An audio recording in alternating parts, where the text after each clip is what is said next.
foggy night. See? Mahirap mag-drive. It's very sobrang kapal ng fog. Kaya dahan-dahan lang.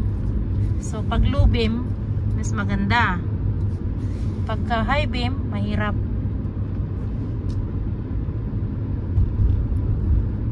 Hindi ko alam kung saan ako pupunta. Hindi ko na makita yung address.